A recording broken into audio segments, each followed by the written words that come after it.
ನಮಸ್ಕಾರ. ಬೆಂಗಳೂರಿನ ಪೂರ್ವ ಭಾಗದಲ್ಲಿ ಓಡಾಡುವ ಪ್ರಯಾಣಿಕರಿಗೆ ಇವತ್ತು ಒಂದು ಭರ್ಜರಿ ಗುಡ್ ನ್ಯೂಸ್ ಇದೆ. ಬಹಳ ದಿನಗಳಿಂದ ಬೆಂಗಳೂರು ಪೂರ್ವ ರೈಲ್ವೆ ನಿಲ್ದಾಣದಲ್ಲಿ ಸ್ಥಗಿತಗೊಂಡಿದ್ದ ರೈಲುಗಳ ನಿಲುಗಡೆ ಕೊನೆಗೂ ಮತ್ತೆ ಶುರುವಾಗ್ತಿದೆ. ಬನ್ನಿ ಇದರ ಕಂಪ್ಲೀಟ್ ಡೀಟೇಲ್ಸ್ ನೋಡೋಣ. ಈ ಸುದ್ದಿ ಬಗ್ಗೆ ನಿಮಗೆ ಈಗಾಗಲೇ ಸ್ವಲ್ಪ ಐಡಿಯಾ ಇರಬಹುದು. ಇತ್ತೀಚೆಗೆ ವಿಜಯ್ ಕರ್ನಾಟಕ ಪತ್ರಿಕೆಯಲ್ಲೂ ಇದರ ಬಗ್ಗೆ ಸ್ಪಷ್ಟವಾದ ವರದಿ ಬಂದಿತ್ತು. ಪೂರ್ವ ರೈಲು ನಿಲ್ದಾಣದಲ್ಲಿ ನಿಲುಗಡೆ ಪುನರಾರಂಭ ಅಂತಾನೆ ನ್ಯೂಸ್ ಕವರ್ ಮಾಡಿದ್ರು. ಎಷ್ಟೋ ಜನರ ದೈನಂದಿನ ಓಡಾಟಕ್ಕೆ ಬ್ರೇಕ್ ಹಾಕಿದ್ದ ಆ ತಾತ್ಕಾಲಿಕ ತೊಂದರೆ ಈಗ ಕೊನೆಗೂ ನಿವಾರಣೆಯಾಗಿದೆ. ಇದು ಬರೀ ಪತ್ರಿಕಾ ವರದಿಯಷ್ಟೇ ಅಲ್ಲ, ನೈಋತ್ಯ ರೈಲ್ವೆ ಇಲಾಖೆನೇ ಖುದ್ದಾಗಿ ಪ್ರೆಸ್ ರಿಲೀಸ್ ನಂಬರ್ 81 ಹೊರಡಿಸಿ ಈ ಬಗ್ಗೆ ಅಧಿಕೃತ ಮುದ್ರೆ ಒತ್ತಿದೆ. ಈ ಪ್ರಕಟಣೆಯಲ್ಲಿ ಪ್ರಯಾಣಿಕರ ಅನುಕೂಲಕ್ಕಾಗಿ ರೈಲು ಬರುವ ಮತ್ತು ಹೋಗುವ ಪಕ್ಕಾ ಟೈಮ್ ಟೇಬಲ್ ಅನ್ನು ಕೂಡ ಬಿಡುಗಡೆ ಮಾಡಿದ್ದಾರೆ. ಸೊ ಮಾಹಿತಿಯ ನಿಖರತೆ ಬಗ್ಗೆ ಯಾವುದೇ ಡೌಟ್ ಬೇಡ. ಓಕೆ, ಇವತ್ತು ನಾವು ಏನೇನ್ ನೋಡ್ತೀವಿ ಅಂದ್ರೆ, ಮೊದಲು ಈ ಸಿಹಿ ಸುದ್ದಿ ಮತ್ತು ನಿಲುಗಡೆಗಳ ಪುನರಾರಂಭ, ಆಮೇಲೆ ಕಾಮಗಾರಿ ಮತ್ತು ಅಧಿಕೃತ ಪ್ರಕಟಣೆ ಬಗ್ಗೆ, ನಂತರ ಪ್ರಮುಖ ಎಕ್ಸ್‌ಪ್ರೆಸ್ ರೈಲುಗಳ ಡೀಟೇಲ್ಸ್, ಹಾಗೆ ದೈನಂದಿನ ಮೆಮು ರೈಲುಗಳ ಕನೆಕ್ಟಿವಿಟಿ, ಮತ್ತೆ ಕೊನೆಯದಾಗಿ ಇದರಿಂದ ಪ್ರಯಾಣಿಕರಿಗೆ ಆಗುವ ಪ್ರಮುಖ ಲಾಭಗಳೇನು ಅಂತ ಒಂದೊಂದಾಗಿ ನೋಡೋಣ. ಮೊದಲನೇ ವಿಭಾಗ, ನಿಲುಗಡೆಗಳ ಪುನರಾರಂಭ. ಪ್ರತಿದಿನ ಓಡಾಡುವ ಸಾವಿರಾರು ಜನರಿಗೆ ಇದು ನಿಜಕ್ಕೂ ಬಹುನಿರೀಕ್ಷಿತ ಅಪ್ಡೇಟ್ ಅಲ್ವಾ? ಇಲ್ಲಿ ನೀವು ನೋಟ್ ಮಾಡ್ಕೊಳ್ಬೇಕಾದ ಅತಿ ಮುಖ್ಯವಾದ ದಿನಾಂಕ ಅಂದ್ರೆ ಮೇ 25, 2026. ಹೌದು, ಸರಿಯಾಗಿ ಕೇಳಿಸ್ಕೊಂಡ್ರಿ. ಮೇ 25, 2026 ರಿಂದ ಈ ನಿಲ್ದಾಣದಲ್ಲಿ ರೈಲುಗಳು ಅಧಿಕೃತವಾಗಿ ಮತ್ತೆ ತಮ್ಮ ನಿಲುಗಡೆಯನ್ನು ಶುರು ಮಾಡ್ಲಿವೆ. ಅಂದ್ರೆ ನಮ್ಮ ಓಡಾಟ ಮತ್ತೆ ಸುಲಭ ಆಗೋಕೆ ಕೌಂಟ್ಡೌನ್ ಸ್ಟಾರ್ಟ್ ಆಗಿದೆ. ಎರಡನೇ ವಿಭಾಗ, ಕಾಮಗಾರಿ ಮತ್ತು ಅಧಿಕೃತ ಪ್ರಕಟಣೆ. ಅಸಲಿಗೆ ಈ ಸ್ಟಾಪ್ಗಳನ್ನು ಮಧ್ಯದಲ್ಲಿ ಯಾಕೆ ಕ್ಯಾನ್ಸಲ್ ಮಾಡಿದ್ರು ಅಂತ ಈಗ ನೋಡೋಣ. ನೋಡಿ, ಪ್ರಯಾಣಿಕರಿಗೆ ಇನ್ನೂ ಉತ್ತಮ ಸೌಲಭ್ಯ ಒದಗಿಸಬೇಕು ಅಂತ ನಿಲ್ದಾಣದಲ್ಲೇ ಕೆಲವು ಡೆವಲಪ್ಮೆಂಟ್ ಕೆಲಸಗಳು ನಡೀತಾಯಿತು. ಪ್ಲಾಟ್ಫಾರ್ಮ್ ಅಭಿವೃದ್ಧಿ ಕಾಮಗಾರಿಗಳು ಈಗ ಕಂಪ್ಲೀಟ್ ಆಗಿರೋದ್ರಿಂದ ನೈಋತ್ಯ ರೈಲ್ವೆ ಈ ಮಹತ್ವದ ನಿರ್ಧಾರ ತಗೊಂಡಿದೆ. ಒಳ್ಳೆದಾಗಬೇಕು ಅಂದ್ರೆ ಇಂತಹ ಸಣ್ಣಪುಟ್ಟ ತಾತ್ಕಾಲಿಕ ತೊಂದರೆಗಳನ್ನು ನಾವು ಸಹಿಸಿಕೊಳ್ಳಬೇಕು ಅಲ್ವಾ? ಎನಿವೆ, ಈಗ ಕೆಲಸ ಯಶಸ್ವಿಯಾಗಿ ಮುಗಿದಿದೆ ಅನ್ನೋದೇ ಸಮಾಧಾನದ ವಿಷಯ. ಈಗ ಎಲ್ಲೆಲ್ಲಿಗೆ ಮತ್ತೆ ಡೈರೆಕ್ಟ್ ಕನೆಕ್ಟಿವಿಟಿ ಸಿಗ್ತಿದೆ ಗೊತ್ತಾ?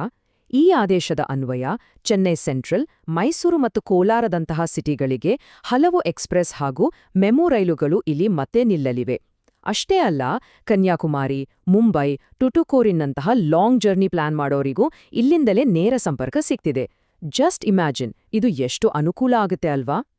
ಒಟ್ಟು 27 ರೈಲುಗಳು ಇಲ್ಲಿ ಮತ್ತೆ ಸ್ಟಾಪ್ ಕೊಡ್ಲಿವೆ. ಇಷ್ಟು ದೊಡ್ಡ ಲಿಸ್ಟ್ ಅನ್ನು ಈಸಿಯಾಗಿ ಅರ್ಥ ಮಾಡ್ಕೊಳ್ಳಕ್ಕೆ ನಾವಿದನ್ನ 2 ಭಾಗ ಮಾಡೋಣ. ಒಂದು, ಮುಂಬೈ ಚೆನ್ನೈ ಕಡೆ ಹೋಗುವ ಲಾಂಗ್ ಡಿಸ್ಟೆನ್ಸ್ ಎಕ್ಸ್‌ಪ್ರೆಸ್ ರೈಲುಗಳು. ಇನ್ನೊಂದು, ನಮ್ಮ ಡೈಲಿ ಓಡಾಟಕ್ಕೆ ಬೇಕಾಗುವ ಅಂದ್ರೆ ವೈಟ್‌ಫೀಲ್ಡ್ ಕೋಲಾರ್ ಕಡೆ ಹೋಗುವ ಲೋಕಲ್ ಮೆಮು ರೈಲುಗಳು. ಮೂರನೇ ವಿಭಾಗ, ಪ್ರಮುಖ ಎಕ್ಸ್‌ಪ್ರೆಸ್ ರೈಲುಗಳ ಡೀಟೇಲ್ಸ್. ದೂರದ ಊರುಗಳಿಗೆ ಅಂದ್ರೆ ಬೇರೆ ರಾಜ್ಯಗಳಿಗೆ ಅಥವಾ ಪ್ರಾದೇಶಿಕ ಕೇಂದ್ರಗಳಿಗೆ ಟ್ರಾವೆಲ್ ಮಾಡೋರಿಗೆ ಯಾವೆಲ್ಲ ಆಪ್ಷನ್ಸ್ ಇದೆ ಅಂತ ನೋಡೋಣ.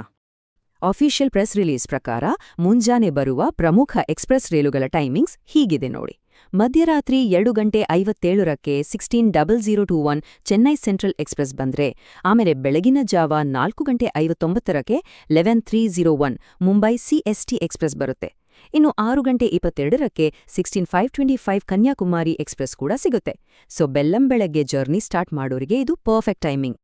ಇನ್ನು ದಿನದ ಉಳಿದ ಟೈಮಿಂಗ್ಸ್ ನೋಡೋದಾದ್ರೆ, ಬೆಳಿಗ್ಗೆ 10:35ಕ್ಕೆ 18463 ಭುವನೇಶ್ವರ ಎಕ್ಸ್‌ಪ್ರೆಸ್, ಮಧ್ಯಾಹ್ನ 4:14ಕ್ಕೆ 12577 ದರ್ಭಾಂಗ ಮೈಸೂರು ಎಕ್ಸ್‌ಪ್ರೆಸ್ ಇದೆ.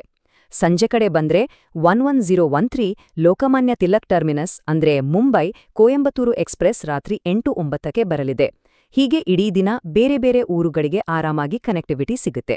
ವಿಭಾಗ 4, ದೈನಂದಿನ ಮೆಮು ರೈಲು ಸಂಪರ್ಕ.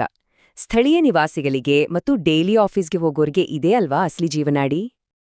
ಮೆಮು ಅಂದ್ರೆ main line electric multiple unit ಅಂತ. ಸಿಂಪಲ್ ಆಗಿ ಹೇಳಬೇಕು ಅಂದ್ರೆ, ನಮ್ಮ ಈಸ್ಟ್ ಬೆಂಗಳೂರಿನ ವೈಟ್‌ಫೀಲ್ಡ್ ಅಥವಾ ಪಕ್ಕದ ಊರುಗಳಾದ ಬಂಗಾರಪೇಟೆ, ಕೋಲಾರ ಕಡೆಗೆ ಟ್ರಾಫಿಕ್ ಟೆನ್ಷನ್ ಇಲ್ಲದೆ ಫಾಸ್ಟ್ ಆಗಿ ತಲುಪೋಕೆ ಈ ರೈಲುಗಳೇ ನಮಗೆ ಬೆಸ್ಟ್ ಆಪ್ಷನ್. ಬೆಳಗ್ಗೆ ಆಫೀಸ್ ರಶ್ನಲ್ಲಿರೋರಿಗೆ ಈ ಟೈಮ್ ಟೇಬಲ್ ತುಂಬಾನೇ ಇಂಪಾರ್ಟೆಂಟ್ ಆಗುತ್ತೆ. ಬೆಳಗ್ಗೆ 5:59ಗೆ 66519 ಮಾರಿಕುಪ್ಪಂ ರೈಲು, 7:24ಗೆ 66584 ಧರ್ಮಪುರಿ ರೈಲು, ಹಾಗೆ 10:54ಗೆ 66541 ವೈಟ್‌ಫೀಲ್ಡ್ ರೈಲು ಸಿಗತ್ತೆ. ಕೆಲಸದ ಜಾಗಕ್ಕೆ ಕರೆಕ್ಟ್ ಟೈಮಿಗೆ ಕಷ್ಟಪಡದೆ ರೀಚ್ ಆಗೋಕೆ ಈ ಮಾರ್ನಿಂಗ್ ಕನೆಕ್ಟಿವಿಟಿ ನಿಜಕ್ಕೂ ಒಂದು ವರದಾನ. ಅದೇ ರೀತಿ ಆಫೀಸ್ ಮುಗಿಸಿ ಮನೆಗೆ ವಾಪಸ್ ಬರೋರಿಗೆ ಮಧ್ಯಾಹ್ನ 3:39ಕ್ಕೆ 66,545 ಮಾರಿಕುಪ್ಪಂ, ಸಂಜೆ 4:33ಕ್ಕೆ 66,543 ಕುಪ್ಪಂ ರೈಲು ಇದೆ. ಇನ್ನು ಸ್ವಲ್ಪ ಲೇಟಾಗಿ ಬರೋರಿಗೆ ರಾತ್ರಿ 10:29ಕ್ಕೆ 16,521 ಬಂಗಾರಪೇಟೆ ರೈಲು ಕೂಡ ಇದೆ. ಸಂಜೆ ಟೈಮಲ್ಲಿ ಆ ರೋಡ್ ಟ್ರಾಫಿಕ್ನಲ್ಲಿ ಸಿಕ್ಕಾಕೊಳ್ಳೋದ್ರಿಂದ ಪಾರಾಗೋಕೆ ಈ ರೀಸ್ಟೋರ್ ಆದ ಸೇವೆಗಳು ಎಂಥವ್ರಿಗೂ ದೊಡ್ಡ ರಿಲೀಫ್ ಕೊಡುತ್ತೆ. 5ನೇ ವಿಭಾಗ ಪ್ರಯಾಣಿಗರಿಗೆ ಆಗುವ ಪ್ರಮುಖ ಪ್ರಯೋಜನಗಳು.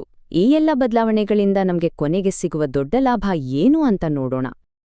ಇಲ್ಲಿ ಅತಿ ಮುಖ್ಯವಾದ ವಿಷಯ ಏನಂದ್ರೆ, ಒಂದು ಕಡೆ ಹೊಸದಾಗಿ ಡೆವಲಪ್ ಆದ ಪ್ಲಾಟ್ಫಾರ್ಮ್ ಸೌಲಭ್ಯ ಸಿಗ್ತಿದೆ, ಇನ್ನೊಂದು ಕಡೆ ಬರೋಬ್ಬರಿ 27 ರೈಲುಗಳ ಸೇವೆ ಮರಳಿ ಸಿಗ್ತಿದೆ. ಬೆಂಗಳೂರಿನ ಈ ಪೂರ್ವ ರೈಲ್ವೆ ನಿಲ್ದಾಣದ ಮೂಲಕ ಓಡಾಡೋ ಜನರಿಗೆ ಇದರಿಂದ ಸಿಕ್ಕಾಪಟ್ಟೆ ಹೆಲ್ಪ್ ಆಗತ್ತೆ. ಇದು ಬರೀ ಒಂದು ರೈಲ್ವೆ ಸ್ಟೇಷನ್ ಕಥೆಯಲ್ಲ, ಇಡೀ ಈಸ್ಟ್ ಬೆಂಗಳೂರಿನ ಟ್ರಾನ್ಸ್ಪೋರ್ಟ್ ಸಿಸ್ಟಮ್ ಅನ್ನೇ ಇದು ಇನ್ನೂ ಹೆಚ್ಚು ಬಲಪಡಿಸುತ್ತೆ. ಸೊ ನಾವು ಈ ಎಕ್ಸ್ಪ್ಲೇನರ್ನ ಕೊನೆಗೆ ಬಂದಿದ್ದೀವಿ. ಈಗ ನಿಮ್ಗೊಂದು ಪ್ರಶ್ನೆ: ಮೇ 25ರಿಂದ ಪುನರಾರಂಭ ಆಗ್ತಿರೋ ಈ ಎಲ್ಲಾ ರೈಲ್ ಮಾರ್ಗಗಳಲ್ಲಿ ಯಾವ ರೂಟನ್ನು ಬಳಸೋಕೆ ನೀವು ಅತಿ ಹೆಚ್ಚು ಕಾಯ್ತಿದ್ದೀರಾ? ಯೋಚನೆ ಮಾಡಿ. ಈ ಹೊಸ ವ್ಯವಸ್ಥೆ ನಮ್ಮೆಲ್ಲರ ದೈನಂದಿನ ಓಡಾಟವನ್ನು ಮತ್ತಷ್ಟು ಸುಲಭ ಮಾಡ್ಲಿ ಅಂತ ಆಶಿಸ್ತಾ ಇವತ್ತಿನ ಈ ಎಕ್ಸ್ಪ್ಲೇನರ್ ಅನ್ನು ಇಲ್ಲಿಗೆ ಮುಗಿಸ್ತಾ ಇದ್ದೀನಿ. ಮತ್ತೊಂದು ಇಂಟ್ರೆಸ್ಟಿಂಗ್ ಟಾಪಿಕ್ ಜೊತೆ ಮತ್ತೆ ಸಿಗೋಣ. ನಮಸ್ಕಾರ.